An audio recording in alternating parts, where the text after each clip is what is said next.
describe your job before the crash? Sure. I was president and CEO of Darngood Electronics. As you note, the name of the business is my last name. It was a family-run business. Actually had been working there a long time, took over from my father after he passed away about 5 years ago. Before he passed away, he and I had a discussion on how to run the business, and so I was really running the business to carry out his dream at that point. I was able to grow my business into 65 stores nationwide. Objection, narrative sustained. Go ahead. How were you able to fulfill your father's vision and the vision that you shared with him? I was able to grow the business into 65 stores nationwide, and I was just in the middle of negotiations with St. Helens for a contract that we had been working on for a long time to resell their security system, computer security systems. How has your job changed after the crash? I have no job after the crash. I tried working. Objection, asked and answered, sustained. Next question. Okay. How is... okay. Would you say, what caused you to resign from your job? You know, I was able to go back to the job. I worked there for about 6 months, and after I was on the job, I recognized that I was doing more of a disservice to the business, and I wasn't fulfilling my father's dream. I couldn't think clearly. Being a CEO and a president of a company requires math and budgeting and projections, and I can barely do math now. And Objection, so, you to narrative sustained. Next Okay. question, please. Okay.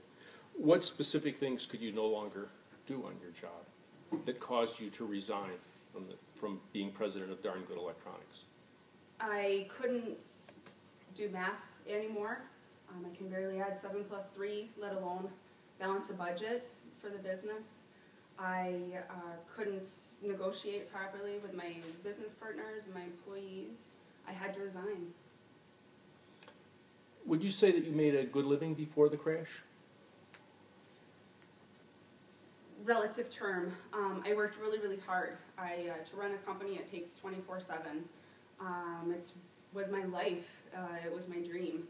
And so, while I was Objection, Not responsive. Yeah. sustained. New question, please. Okay. The question was, did you make a good living? Yes. Okay. How has your family life changed since the crash? I used to play with my kids. I have 3 children. I used to have fun with them and play board games, and now I can't even do that anymore. I can't count the cards. It's like all the color in my life is now just black and white, and I'm just existing. I have no fun with them. I'm depressed a lot of the time. What sort of medical problems have you had since the crash? The biggest thing is depression. Because I can't work, it used to be my life, and so I can't work.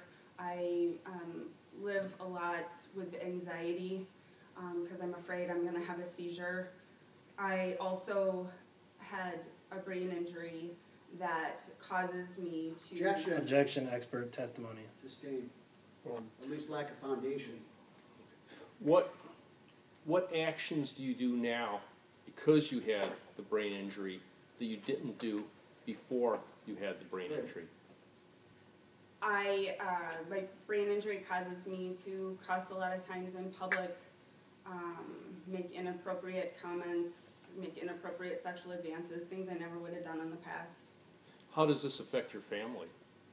They're embarrassed by me, which is really sad. I feel like I have no dignity at times, and it's something I can't control. Okay, I want to change direction here for a moment. What were you doing right before the crash? I had just left work. I was buying some last-minute Christmas presents. So I was walking to the store. I was on the corner of 7th Street, just getting ready to cross over Smith Avenue. And I was standing there, I looked up, I saw the walk signal, and I stepped about 2 feet into the crosswalk, and that's really the last thing I remember. Did you, before, when you saw the walk signal flash the white walk figure, did you look right and left? I did. Do you always wait for the walk signal and look right and left before you cross the street? Objection leading, sustained. What do you always do before you cross the street? Objection. What's your objection? It's leading again. What do you always do? Not a what question. That's what happens. They lead, it's sustained, and then the witness knows what they want. There's no objection. But you can argue on final what they're doing, especially if they do it a few times. Go ahead, what was the question? What? What do you do before you cross the street? What do you always do? Oh, okay, what do you always do? Go ahead. 1 minute left. I always make sure to look left and right because it's something that I teach my children. So I look both ways and then walk. What do you remember about the crash? Really not a ton. Just I remember, being on the crosswalk. I remember a lot of people around me because of the parade. And then, like I said, I remember looking up. I saw the go signal. I started walking, and that's the last thing I remember. You described yourself before the crash as a busy executive, sometimes in a hurry and walking fast. Is that correct? Yes. Sometimes you're the first person to step off to the curb into the crosswalk. Is that correct? Yes. Objection leading. Sustained. Move to strike. Stricken. Jury will disregard. Should play no part in your deliberations. Go ahead. Did you do anything as you were walking off the curb onto the crosswalk? Time. Okay. Okay. Cross.